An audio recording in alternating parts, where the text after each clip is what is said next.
اس پوری زمین پر امیر ایک ہی ہے. حتیٰ مولا حسین نے منع کیا مجھے امیر المومنین نہ کہو، میرے بابا امیر المومنین ہے. امام صادق علیہ السلام کو کسی نے کہا یا امیر المومنین، تو مولا نے فوراً اسے ٹوکا، خبردار مجھے امیر المومنین نہ کہو. من تلقب میرے مولا صادق فرماتے ہیں من تلقب بامیر المومنین غیر جدی علی بن ابی طالب عملہ کا عمل ابی جہل. مولا صادق فرماتے ہیں جو بھی میرے جد علی کے علاوہ امیر المومنین کا لقب اپنے آپ کو دے گا اس کا عمل ابو جہل والا عمل ہو جائے گا. ذرا صلوات پڑھے محمد و آل محمد.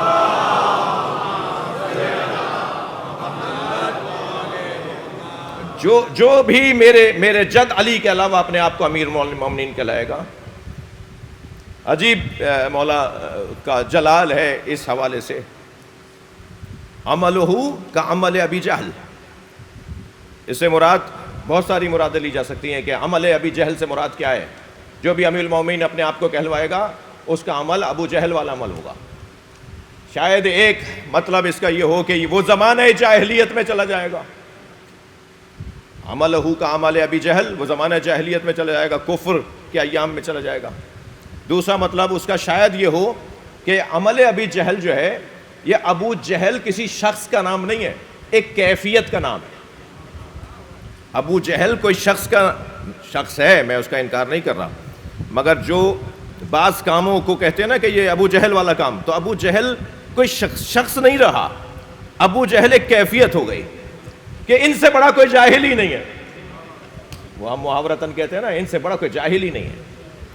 تو اگر کوئی ایسا کرے گا تو گویا امام فرما رہے ہیں اس سے بڑا کوئی جاہل ہی نہیں ہے جو اپنے آپ کو امیر المومنین کہلواتا ہو. اور ایک مطلب اس کا یہ ہے مولا کے اس فرمان کی تشریح کرنے والے اہل علم نے جو تشریح کی ہے کہ اس سے پھر ظلم اور زیادتی ظاہر ہوگی جو اپنے آپ کو امیر المومنین کہلائے گا. لہذا متوکل نے اپنے آپ کو امیر المومنین کہلوایا، معتصم باللہ نے اپنے آپ کو امیر المومنین کہلوایا. تاریخ میں جس نے بھی اپنے آپ کو امیر المومنین کہلوایا ہے نا اس نے ظلم ہی ظلم کیا ہے. فرمایا جو میرے جد علی کے علاوہ اپنے آپ کو امیر المومنین کہلوائے گا اس سے ظلم ظاہر ہوں گے، اس سے ظلم صادر ہوں گے، وہ ظالم ہی دنیا سے مر کر جائے گا. منع کیا گیا ہے. حتیٰ حضرت ام ہانی مولا علی کی سگی بہن، ایک ہی بہن ہے نا 4 بھائیوں کی، ذرا صلوات پڑھیں نبی کی ذات پہ.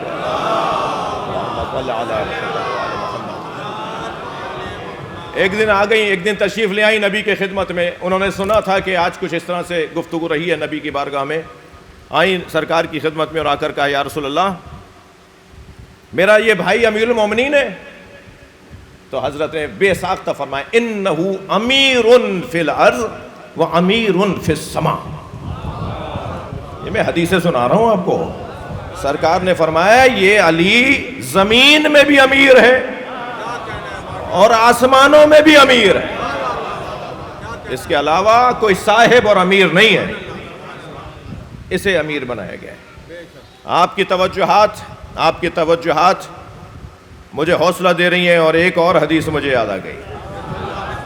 غدیر کے میدان میں جب سرکار نے من کنت مولا فہذا علی مولا کہہ دیا تو کہنے کے فوراً بعد حضرت نے کیا اعلان کیا؟ حضرت نے فوراً اعلان کیا السابقون الى مبایعتہ وموالاتہ وبالتسلیم بامرۃ المؤمنین فاولئک هم الفائزون فی جنات النعیم.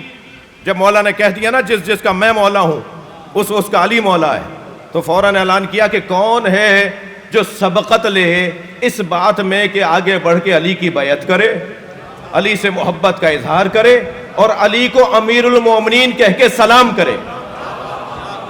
نبی نے غدیر کے میدان میں علی مولا کی بیعت لی ہے. نبی نے غدیر کے میدان میں مولا علی سے محبت کا اظہار کروایا ہے. نبی نے غدیر کے میدان میں فرمایا سب علی کو سلام کرو امیر المومنین کہہ کر. اور جو ایسا کرے گا اولئک هم الفائزون، وہی کامیاب ہوگا اور وہی جنت کی نعمتیں حاصل کرے گا. انہو صاحب العرض و امیرہا، جنگ ایک جنگ ہوئی تھی بنی سوعل کے ساتھ، بنی سوعل کے ساتھ ایک جنگ ہوئی تھی. نبی مکرم لشکر لے کے گئے، مسلمان مجاہدین صحابہ کرام آپ کے ساتھ. حضرت نے انہوں نے حملہ کیا، حضرت نے ان کو حملے کا جواب دینے کے لیے اعلان کیا کہ اب لشکر آگے بڑھے. امیر المومنین کو حضرت نے روک لیا کہ علی ابھی وقت نہیں ہے تمہارے جانے کا. آگے جو گئے تو مسلمان جنگ جیت گئے. جنگ جیت کر جو آخری مرحلہ ہوتا ہے نا کہ ساری چیزیں تسلط میں لی جائیں، ساری چیزوں کا اختیار اپنے ہاتھ میں لیا جائے، وہ جب مرحلہ آیا تو انہوں نے شہد کی مکھی کے چھتے مسلمانوں پہ پھینکنا شروع کر دیے. جی، اب وہ جو شہد کی مکھی کے چھتے آئے اور وہ شہد کی مکھی پھیلی تو مسلمان کہاں ٹکتے بھائی، کیسے رہتے وہاں پر؟ ظاہر ہے شہد کی مکھی سے کیا مقابلہ بھائی. نہ تلوار کی زد میں آئے، نہ کسی اور اسلحے سے ماری جائے. یہ جیتی ہوئی جنگ چھوڑ کر سب واپس آئے اس لیے کہ شہد کی مکھیوں نے حملہ کر دیا. واپس جو آئے اور سرکار کو اس بات کا علم ہوا تو حضرت نے فوراً آواز دی، یا علی اب تم جاؤ.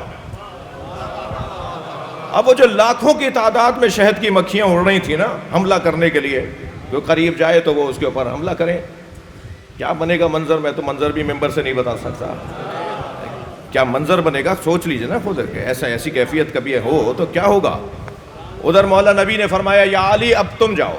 سرکار نے مڑ کر دیکھا اور فرمایا یا رسول اللہ لشکر لے کے جاؤں یا تنہا؟ فرمایا تنہا جاؤ.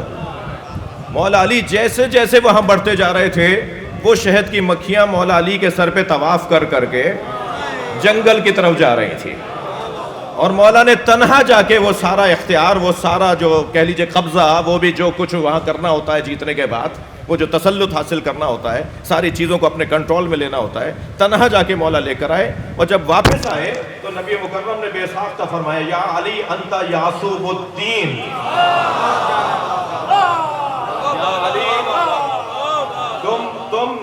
تم صرف شہد کی مکھیوں کے امیر نہیں ہو بلکہ تم دین کے بھی امیر ہو. صلوات پڑھے محمد و آل محمد.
اس باب میں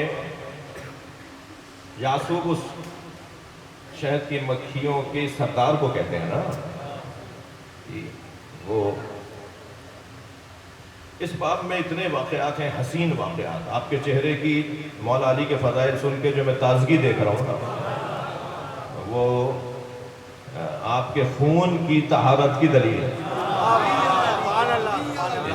ماں باپ نے آپ کے ذہن و دل میں علی بٹھائے ہیں نا، میں تو دیکھ رہا ہوں نا چہروں پہ تازگیاں مولا علی کا ذکر سن کر.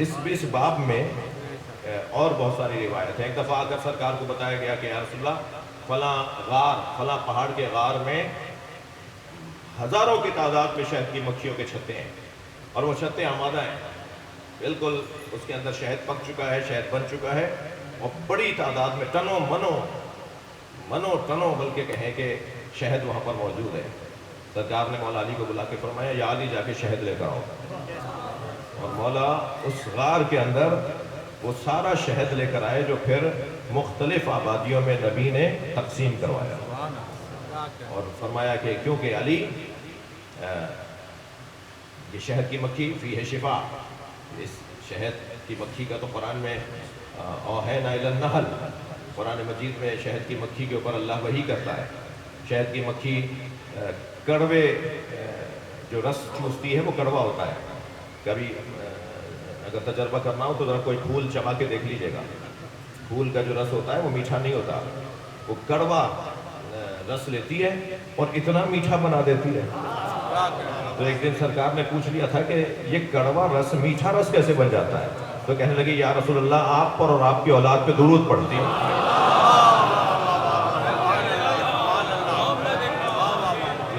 یہ میرا ذکر ہے، یہ میرا ذکر ہے، ہم یہ ذکر پڑھتے ہیں جس کے بعد آپ کے اوپر درود پڑھنے کی وجہ سے یہ شہد بن جاتا ہے۔ تو مولا امیر المومنین کو یاسوب الدین قرار دیا، جیسے شہد کی مکھیوں کا یہ سردار یاسوب کہلاتی ہے، ایسے دین میں علی سردار، علی یاسوب ہے، وَأَمِيرُهَا، اور ان کا امیر بھی علی ہے۔ اچھا، یہ جو یاسوب سردار مکھی ہوتی ہے نا، یہ دروازے پہ کھڑی ہوتی ہے، اگر کوئی جراثیم، کوئی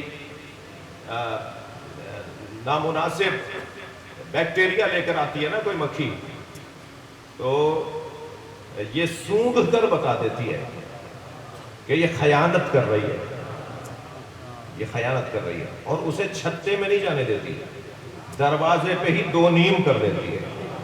خیانت کار کا بدلہ ہی اس کی موت ہے۔ اور جیسے دروازے پہ کھڑے ہو کر شہد کی مکھی دیکھ رہی ہوتی ہے کہ کون خیانت کار ہے اور کون امانت دار ہے، اور جن کو جو امانت دار ہوتے ہیں، جو اپنی امانت کو آگے بڑھا رہے ہوتے ہیں، انہیں وہ شہد کے چھتے میں جانے دیتی ہے، اور باقی اگر خیانت کار ہوتے ہیں تو اسے علیحدہ کر دیتی ہے۔ تو نبی فرماتے ہیں کہ میرا علی جنت کے دروازے پہ کھڑا ہوگا، جسے چاہے گا جنت میں بھیجے گا، جسے چاہے گا وہاں سے رد کر کے دوزخ میں بھیج دے گا۔